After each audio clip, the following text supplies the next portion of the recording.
வணக்கம். இன்றைய நாளில் நடைபெற்ற முக்கிய நிகழ்வுகளை மின்னல் செய்திகள் தொகுப்பில் சுருக்கமாகவும் விரைவாகவும் பார்க்கலாம்.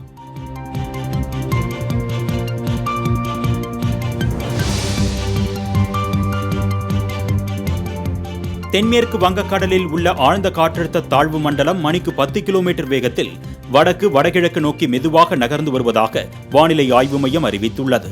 இது திரிகோணமலைக்கு கிழக்கு வடகிழக்கே சுமார் 130 கிலோமீட்டர், நாகப்பட்டினத்தில் இருந்து கிழக்கு தென்கிழக்கே 320 கிலோமீட்டர் தொலைவிலும், புதுச்சேரிக்கு தென்கிழக்கே 410 கிலோமீட்டர் தொலைவிலும், சென்னைக்கு தென்கிழக்கே 480 கிலோமீட்டர் தொலைவிலும் நிலை கொண்டிருப்பதாக தெரிவிக்கப்பட்டுள்ளது. இது அடுத்த 12 மணி நேரத்தில் இலங்கை கடற்கரையை ஒட்டி வடக்கு நோக்கி நகரக்கூடும் என்றும் கணிக்கப்பட்டுள்ளது.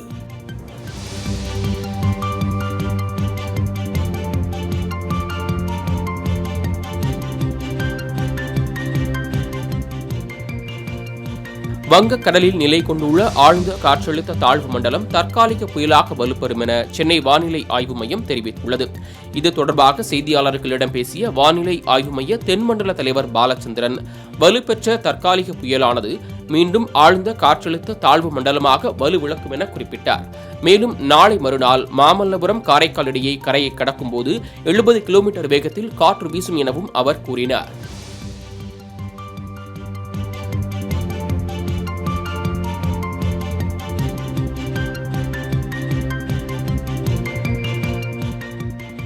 ஆழ்ந்த காற்றழுத்த தாழ்வு மண்டலமானது சென்னைக்கு 480 கிலோமீட்டர் தொலைவில் தெற்கு தென்கிழக்கில் மையம் கொண்டுள்ளதாக வானிலை ஆய்வு மையத்தின் தென்மண்டல தலைவர் பாலச்சந்திரன் தெரிவித்துள்ளார். இதன் காரணமாக சென்னை, திருவள்ளூர், காஞ்சிபுரம், செங்கல்பட்டு உள்ளிட்ட 9 மாவட்டங்களில் நாளை மற்றும் நாளை மறுநாள் மிக கனமழை பெய்யும் எனவும் அவர் தெரிவித்துள்ளார். சென்னை உள்ளிட்ட வட மாவட்டங்களில் மழை பெய்யாதது தொடர்பாக பேசிய அவர், வளிமண்டல கீழடுக்கில் காற்று குவிவது குறைந்ததால் நேற்றைக்கான ரெட் அலர்ட் வாபஸ் பெறப்பட்டதாக கூறினார்.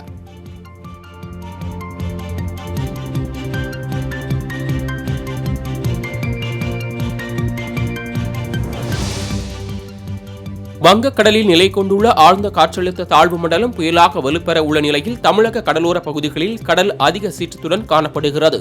இந்நிலையில் சென்னை எண்ணூரில் 5 அடிக்கு மேல் ராட்சச அலைகள் எழும்புவதால் கடல் அருகே யாரும் செல்ல வேண்டாம் என அறிவுறுத்தப்பட்டுள்ளது. கடல் சீற்றத்தால் பாரதியார் நகர், தாளங்குப்பம் மீனவர்கள் 2வது நாளாக கடலுக்கு செல்லாததால் கரையோரங்களில் படகுகளை நிறுத்தி வைத்துள்ளனர்.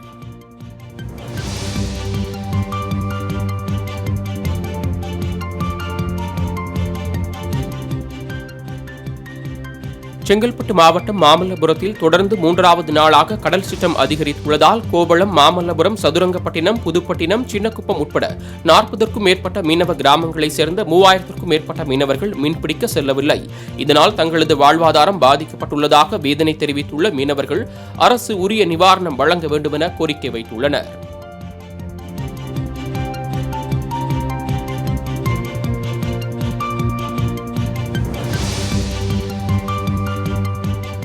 மயிலாடுதுறை மாவட்டம் தரங்கம்பாடியில் ஏற்பட்ட கடல் சீற்றத்தால் கடல் நீர் ஊருக்குள் புகுந்தது. இதனால் மீனவர்கள் வழிபட்டு செல்லும் கடற்கரை கோயில் சேதமடைந்தது. அத்துடன் கடற்கரை ஓரத்தில் உள்ள உயர்மின் கோபுர, போக்கஸ் லைட் மற்றும் மின்கம்பமும் முறிந்து சேதமடைந்தன. மேலும் கரையை தாண்டி கடல் நீர் வந்ததால் சாலை நடுவே உடைப்பு ஏற்பட்டு துண்டிக்கப்பட்டுள்ளது. மீன்பிடி வலைகள் வைக்கும் கூடாரங்களும் சேதமடைந்துள்ளன. எனவே கடல் அரிப்பை தடுக்க தடுப்புச்சுவர் அமைத்து தர வேண்டும் என மீனவர்கள் கோரிக்கை விடுத்துள்ளனர்.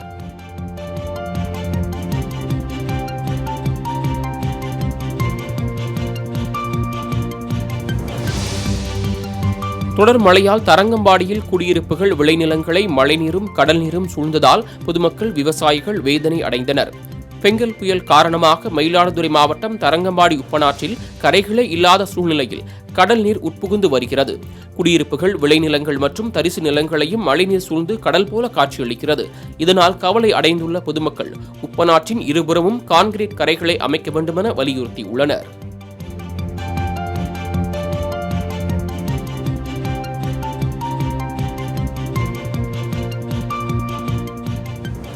திருவாரூர் அருகே கனமழையினால் சம்பா நெற்பயிர்கள் முழுவதும் நீரில் மூழ்கியதால் விவசாயிகள் வேதனை அடைந்தனர். வங்கக்கடலில் நிலை கொண்டுள்ள ஆழ்ந்த காற்றழுத்த தாழ்வு மண்டலம் காரணமாக திருவாரூரில் கனமழை கொட்டி தீர்த்தது. மன்னார்குடி, நீடாமங்கலம், பேரையூர் உள்ளிட்ட இடங்களில் 2500 ஏக்கர் பரப்பளவில் பயிரிடப்பட்டிருந்த சம்பா நெற்பயிர்கள் முழுவதும் மழைநீரில் மூழ்கியதால் விவசாயிகள் கவலை அடைந்துள்ளனர். தமிழ்நாடு அரசு உரிய இழப்பீடு வழங்க வேண்டும் என்றும் அவர்கள் கோரிக்கை விடுத்துள்ளனர்.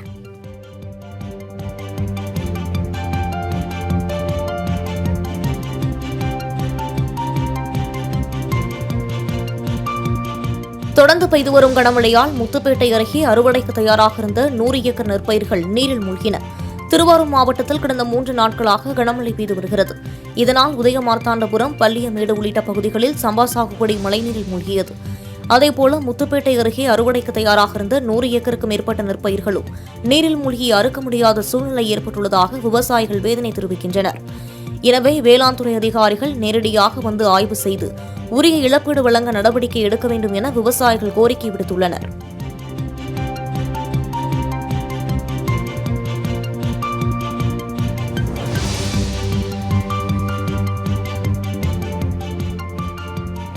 நாகப்பட்டினம் மாவட்டத்தில் தொடர்ச்சியாக இரவு பகலாக பல்வேறு இடங்களில் கனமழை கொட்டி தீர்த்தது.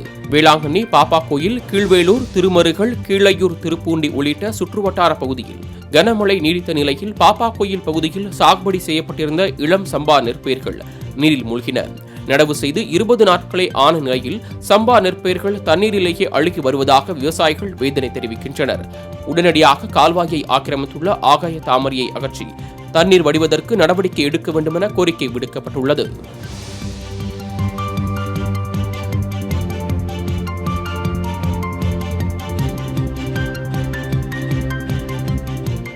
தஞ்சை மாவட்டத்தின் பல்வேறு பகுதிகளில் பெய்த கனமழையால் பாதிக்கப்பட்ட நெற்பயிர்களை அமைச்சர் எம்.ஆர்.கே. பன்னீர்செல்வம் நேரில் சென்று பார்வையிட்டு ஆய்வு செய்தார். பின்னர் செய்தியாளர்களை சந்தித்த அவர் தமிழகம் முழுவதும் 13,000 ஹெக்டேர் அளவிலான பயிர்கள் நீரில் மூழ்கியிருப்பதாகவும் மழைக்கு பின்னர் பயிர்களுக்கு 33% பாதிப்பு ஏற்பட்டிருந்தால் உரிய இழப்பீடு வழங்கப்படும் என்றும் தெரிவித்தார். மேலும் அவ்வப்போது ஏற்படும் பயிர் பாதிப்பு நிலவரங்களை மாவட்ட வேளாண் அதிகாரிகள் கண்காணித்து வருவதாகவும் தெரிவித்தார்.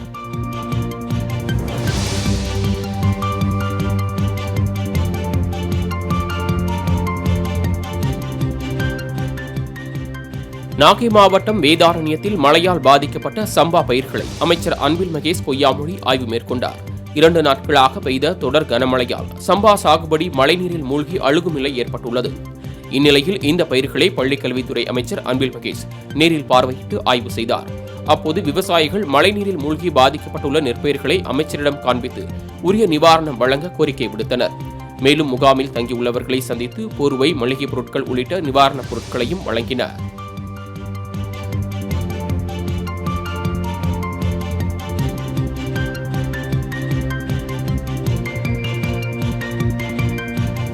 மருத்துவமனையில் சிகிச்சை பெற்று வரும் EVKS இளங்கோவனை முதலமைச்சர் மு.க. ஸ்டாலின் நேரில் சந்தித்து நலம் விசாரித்தார். காங்கிரஸ் கட்சியின் மூத்த தலைவரும் ஈரோடு கிழக்கு தொகுதி MLA-வுமான EVKS இளங்கோவனுக்கு திடீரென உடல்நலக்குறைவு ஏற்பட்டது. இதனையடுத்து அவர் சென்னை ராமபுரத்தில் உள்ள தனியார் மருத்துவமனையில் சிகிச்சைக்காக அனுமதிக்கப்பட்டுள்ளார். இந்நிலையில் முதலமைச்சர் மு.க. ஸ்டாலின் நேரில் சென்று EVKS இளங்கோவன் உடல்நலம் குறித்து விசாரித்தார். இதனிடையே செய்தியாளர்களை சந்தித்து பேசிய செல்வ பெருந்தகை EVKS இளங்கோவனுக்கு மருத்துவமனையில் சிறப்பான முறையில் சிகிச்சை அளிக்கப்பட்டு வருவதாக தெரிவித்தார்.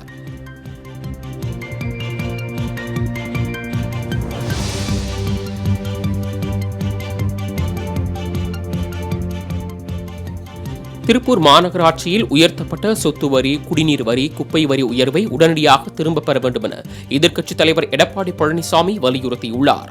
இதுகுறித்து எக்ஸ் தளத்தில் பதிவிட்டுள்ள அவர் கடுமையான வரி உயர்வுகளை பொதுமக்கள் தலையில் திமுக அரசு சுமத்துவதாக குற்றம் சாட்டியுள்ளார்.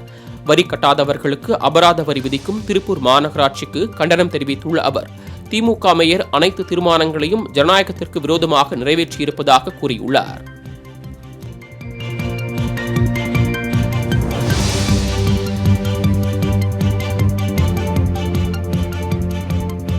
மத்திய அரசின் 15வது நிதி ஆணையத்தின் நிபந்தனைகளுக்கு ஒத்துக்கொண்டு சொத்து வரி உயர்வுக்கு காரணமாக இருந்தவர் எடப்பாடி பழனிசாமி என்று நகராட்சி நிர்வாகத்துறை அமைச்சர் KN நேரு பதிலடி கொடுத்துள்ளார்.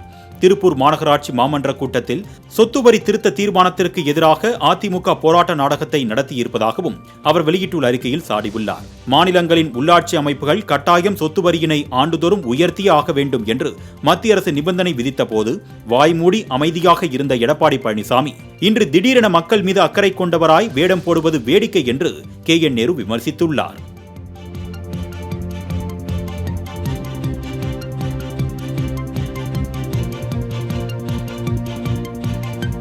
துணை துணை முதலமைச்சர் உதயநிதி ஸ்டாலின் பிறந்தநாள் கொண்டாட்டம் தொடர்பான எடப்பாடி பழனிசாமியின் விமர்சனத்திற்கு மஞ்சள் காமாலை கண்களுக்கு பார்ப்பது அனைத்துமே மஞ்சளாகத்தான் தெரியும் என அமைச்சர் சேகர் பாபு பதிலடி கொடுத்துள்ளார். துணை முதலமைச்சர் உதயநிதி ஸ்டாலின் பிறந்த நாளையொட்டி சென்னை பாரிமுனையில் திமுக சார்பில் 21 இணையர்களுக்கு திருமணம் நடத்தி வைக்கப்பட்டது. இதில் பங்கேற்ற பின்னர் செய்தியாளர்களிடம் பேசிய அமைச்சர் சேகர் பாபு எடப்பாடி பழனிசாமி வேறு வேலையில்லாமல் அறிக்கை வெளியிடுவதாக சாடினார்.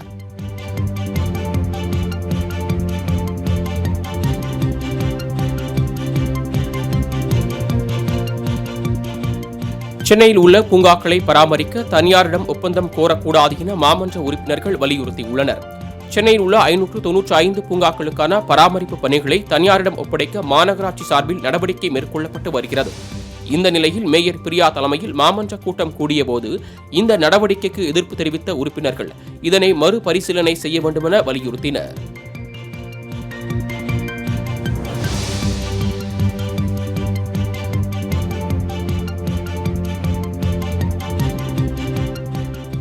கனமழையை எதிர்கொள்ள தாம்பரம் மாநகராட்சி நிர்வாகம் தயார் நிலையில் இருப்பதாக மேயர் வசந்தகுமாரி தெரிவித்துள்ளார். மேற்கு தாம்பரம் பாப்பன் கால்வாய் அடையாறு ஆறு மண்டலம் 4 பருவமழை முன்னெச்சரிக்கையாக வாங்கப்பட்டுள்ள பொருட்கள் அனைத்தையும் பார்வையிட்ட மேயர் செய்தியாளர்களிடம் பேசினார். அப்போது ஒரு மண்டலத்திற்கு 500 பேர் வீதம் 2500 ஊழியர்கள் மழை மீட்பு பணிகளுக்காக தயார் நிலையில் இருப்பதாக தெரிவித்தார்.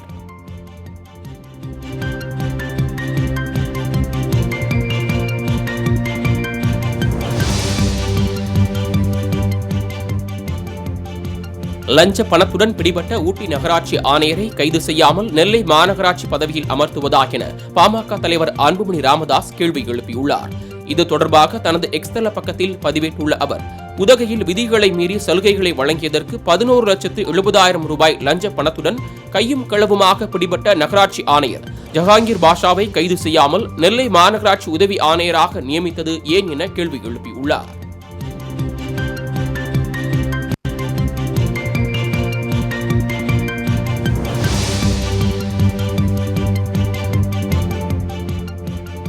மயிலாடுதுறை மாவட்டம் சீர்காழி அருகே கடல் சீற்றத்தால் ஏற்பட்ட கடல் அரிப்பு காரணமாக 1000க்கும் மேற்பட்ட சவுக்கு மரங்கள் வேரோடு சாய்ந்துள்ளன.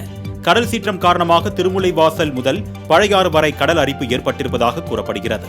இதனால் கரையோரம் இருந்த சவுக்கு மரங்கள் வேரோடு சாய்ந்ததால் அவற்றை பாதுகாக்க கருங்கல் தடுப்பு ஏற்படுத்த வேண்டும் என்று அப்பகுதி மக்கள் கோரிக்கை விடுத்துள்ளனர்.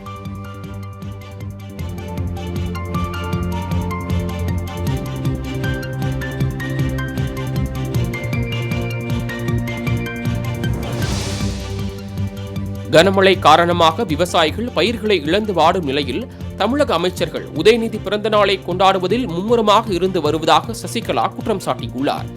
மன்னார்குடியில் செய்தியாளர்களிடம் பேசிய அவர், தமிழக முதல்வர் ஆய்வு என்ற பெயரில் மாவட்டம் தோறும் சென்று அதனை விளம்பரப்படுத்துவதாக விமர்சித்தார். 4 ஆண்டு கால திமுக ஆட்சியில் மக்களுக்கான எந்தவித பணியையும் இதுவரை செய்யவில்லை எனவும் சசிகலா சாடியுள்ளார்.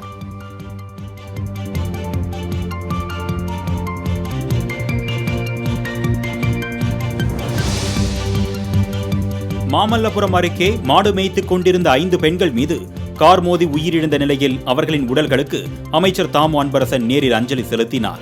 பண்டிதமேடு கிராமத்தில் நேரில் சென்று மலர் மாலை அணிவித்து அஞ்சலி செலுத்தினார். மேலும் உயிரிழந்தோரின் குடும்பத்தினரை சந்தித்து ஆறுதல் கூறியதுடன் 5 பெண்களின் குடும்பங்களுக்கு தலா 2 லட்சம் ரூபாய்க்கான காசோலையை வழங்கினார். திருப்போரூர் சட்டமன்ற உறுப்பினர் SS பாலாஜி, செங்கல்பட்டு மாவட்ட உதவி ஆட்சியர் அனாமிகா ரமேஷ் ஆகியோரும் அஞ்சலி செலுத்தினர்.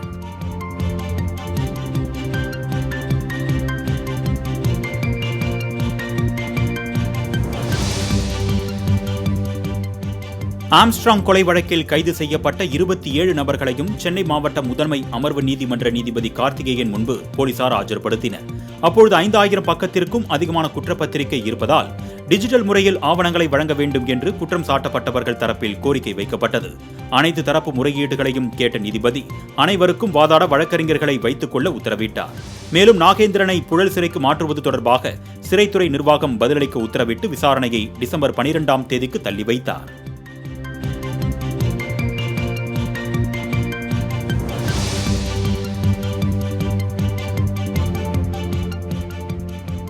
ஆல்ட் நியூஸ் இணையதளத்தின் இணை நிறுவனர் முகமது சுபைர் மீது தேசிய இறையாண்மைக்கு ஆபத்தை விளைவிப்பதாக வழக்கு பதிவு செய்திருப்பதற்கு திமுக MP கனிமொழி கண்டனம் தெரிவித்துள்ளார். இது தொடர்பாக தனது எக்ஸ் பக்கத்தில் பதிவிட்டுள்ள அவர், உண்மை சரிபார்ப்பு இணையதளமான ஆல்ட் நியூஸ் இணை நிறுவனர் முகமது சுபைர் மீது உத்தரப்பிரதேச காவல்துறை வழக்கு பதிவு செய்துள்ளதற்கு எதிராக அனைவரும் குரல் எழுப்ப வேண்டும் என்று கேட்டுக் கொண்டுள்ளார்.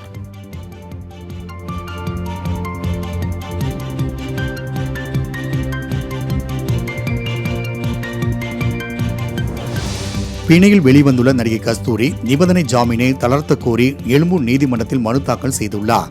நிகழ்ச்சியில் ஒன்று பேசிய நடிகை கஸ்தூரி தெலுங்கு மக்களை இழிவாக பேசியதாக 4 பிரிவுகளின் கீழ் வழக்கு பதிவு செய்யப்பட்டது. இதையடுத்து கஸ்தூரி கைது செய்யப்பட்ட நிலையில் நிபந்தனை ஜாமீனில் வெளிவந்துள்ளார். இந்நிலையில் அந்த நிபந்தனைகளை தளர்த்த கோரி சென்னை எழும்பூர் நீதிமன்றத்தில் கஸ்தூரி மனு தாக்கல் செய்துள்ளார்.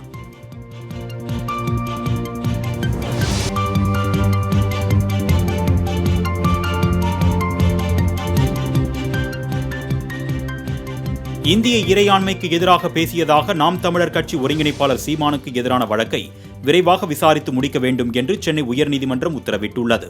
இந்த வழக்கில் ஆஜரான சீமானின் வழக்கறிஞர் எஸ். சங்கர் சாட்சிகள் விசாரணை தொடங்கிவிட்டதால் வழக்கை திரும்பப் பெறுவதாக தெரிவித்தார். இதனை பதிவு செய்து கொண்ட நீதிபதிகள் வழக்கை திரும்பப் பெற அனுமதித்தனர். அதேவேளையில் வழக்கை எவ்வளவு விரைவாக விசாரித்து முடிக்க முடியுமோ அவ்வளவு விரைவாக விசாரித்து முடிக்க வேண்டும் என்று உத்தரவிட்டனர்.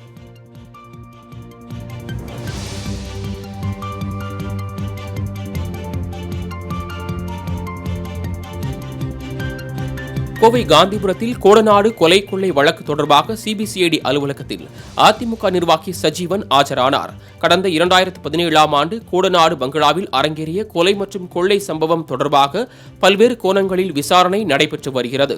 இதில் தொடர்புடைய சயானின் கூட்டாளிகளின் வாகனங்களை கூடலூரில் பிடித்து போலீசார் நடத்திய விசாரணையில் அதிமுக மாநில வர்த்தக அணி தலைவராக உள்ள சஜீவன் அவர்களை விடுவிக்குமாறு தொலைபேசியில் தெரிவித்ததாக கூறப்படுகிறது.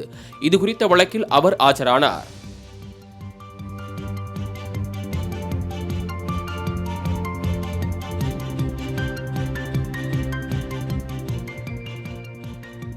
கிருஷ்ணகிரியில் 100 கோடி ரூபாய் மதிப்பிலான குவாரி டெண்டருக்கு விதிக்கப்பட்ட தடையை நீக்கி சென்னை உயர்நீதிமன்றம் உத்தரவிட்டுள்ளது.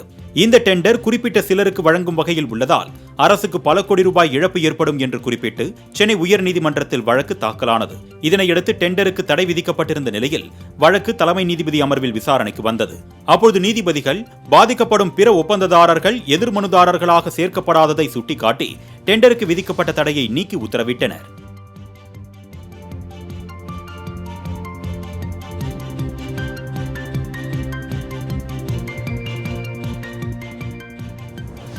தூத்துக்குடியில் சங்கு எடுக்கும் மீனவர்கள் 3வது நாளாக காலவரையற்ற வேலைநிறுத்த போராட்டத்தில் ஈடுபட்டனர். தூத்துக்குடி திரேஸ்புரம் பகுதியில் சங்கு எடுக்கும் தொழில் செய்து வரும் மீனவர்கள் நாட்டு படகுகளில் மோட்டார் பம்புகள் பொருத்தி உள்ளனர். அதனை அகற்ற வேண்டும், இல்லையென்றால் படகு உரிமம் ரத்து செய்யப்படும் என மீன்வளத்துறை உத்தரவிட்டது. இதனை கண்டித்து மீனவர்கள் போராட்டத்தில் ஈடுபட்டனர்.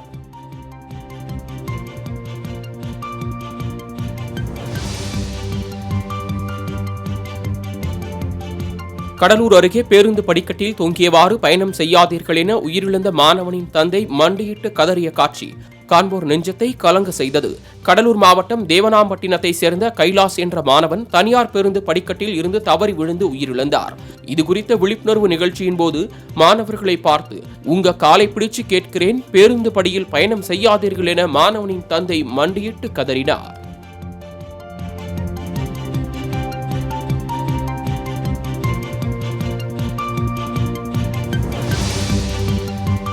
புதுச்சேரி மாநிலம் திருநள்ளாறு தொகுதியில் கனமழையால் வீடுகள் சேதமடைந்து பாதிக்கப்பட்டவர்களுக்கு மாநில பாஜக துணைத் தலைவர் GNS ராஜசேகரன் நேரில் சந்தித்து நிதி உதவி வழங்கினார். தேவமாபுரம், இளையான்குடி, வலத்தாமங்கலம் உள்ளிட்ட பகுதிகளில் பாதிக்கப்பட்ட மக்களுக்கு தேவையான உதவிகளை GNS ராஜசேகரன் வழங்கினார். சுரக்குடி பகுதியில் மழையினால் பாதிக்கப்பட்ட மக்களை நேரில் சந்தித்து ஆறுதல் தெரிவித்ததுடன் நிதி உதவிகளையும் வழங்கினார். அப்போது குறித்த நேரத்தில் தங்களுக்கு உதவிகளை வழங்கி வரும் GNS ராஜசேகரனுக்கு பொதுமக்கள் தங்களது நன்றிகளை தெரிவித்துக் கொண்டனர்.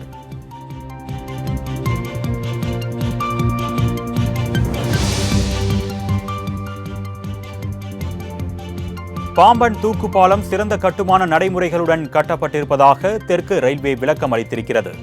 சென்னை மற்றும் மும்பை IIT வடிவமைப்பு சான்று இருமுறை சரிபார்க்கப்பட்டு தெற்கு ரயில்வே அங்கீகரித்ததாகவும் புகழ்பெற்ற சர்வதேச ஆலோசகரின் முறையான ஆதாரத்தின் அடிப்படையில் தூக்கு பாலம் கட்டப்பட்டிருப்பதாகவும் தெற்கு ரயில்வே அறிக்கை வெளியிட்டுள்ளது. அதிநவீன வடிவமைப்பு மற்றும் சிறந்த கட்டுமான நடைமுறைகளுடன் பாலம் கட்டப்பட்டுள்ளது என்பது உறுதி செய்யப்பட்டிருப்பதாகவும் தெற்கு ரயில்வே அறிவித்துள்ளது.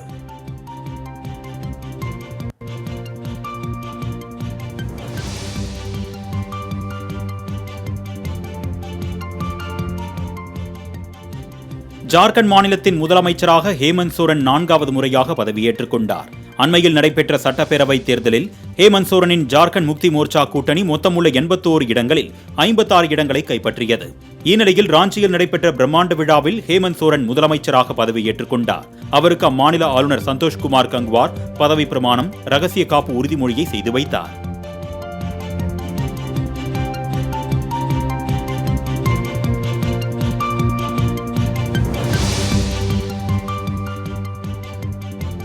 ஹேமந்த் சோரன் பதவியேற்பு விழாவில் துணை முதலமைச்சர் உதயநிதி ஸ்டாலின் பங்கேற்று முதலமைச்சர் சார்பாக வாழ்த்து தெரிவித்தார்.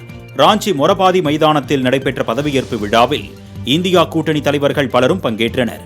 அதன்படி ராகுல் காந்தி, மல்லிகார்ஜுன கார்கே, மம்தா பானர்ஜி, அரவிந்த் கெஜ்ரிவால், அகிலேஷ் யாதவ், தேஜஸ்வி யாதவ், டி.கே. சிவக்குமார் உள்ளிட்டோர் பங்கேற்றிருந்தனர். தமிழ்நாடு அரசு மற்றும் முதலமைச்சர் சார்பில் பங்கேற்ற உதயநிதி ஸ்டாலின் பதவியேற்பு விழாவில் பங்கேற்று ஹேமந்த் சோரனுக்கு வாழ்த்துக்களை தெரிவித்தார்.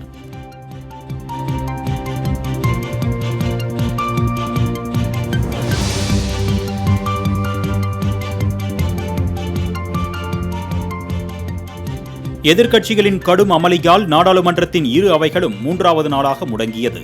குளிர்கால கூட்டத்தொடர் கடந்த 25ஆம் தேதி தொடங்கிய நிலையில் அதானி விவகாரம், மணிப்பூர் மற்றும் உத்தரப்பிரதேச வன்முறை ஆகியவை குறித்து விவாதிக்க கோரி எதிர்க்கட்சியினர் அமளியில் ஈடுபட்டு வருகின்றனர். இதனால் மக்களவை மற்றும் மாநிலங்களவையின் செயல்பாடுகள் பாதிக்கப்பட்டு வருகிறது. இந்நிலையில் காலை 11 மணிக்கு நாடாளுமன்றம் கூடிய நிலையில் வக்ஃப் வாரிய சட்ட திருத்த மசோதா உள்ளிட்ட விவகாரங்களை எழுப்பி உறுப்பினர்கள் அமளியில் ஈடுபட்டதால் இரு அவைகளும் நாள் முழுவதும் ஒத்திவைக்கப்பட்டது.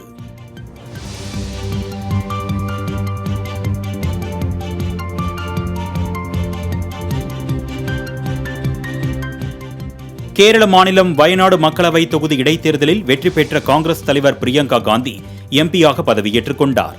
அவருக்கு மக்களவை சபாநாயகர் ஓம் பிர்லா பதவி பிரமாணம் செய்து வைத்தார். நாடாளுமன்ற அவையின் முதல் வரிசையில் அமர்ந்திருந்த தனது சகோதரர் ராகுல் காந்தியை பிரியங்கா காந்தி வணங்கிவிட்டு சென்று பதவியேற்றுக் கொண்டார்.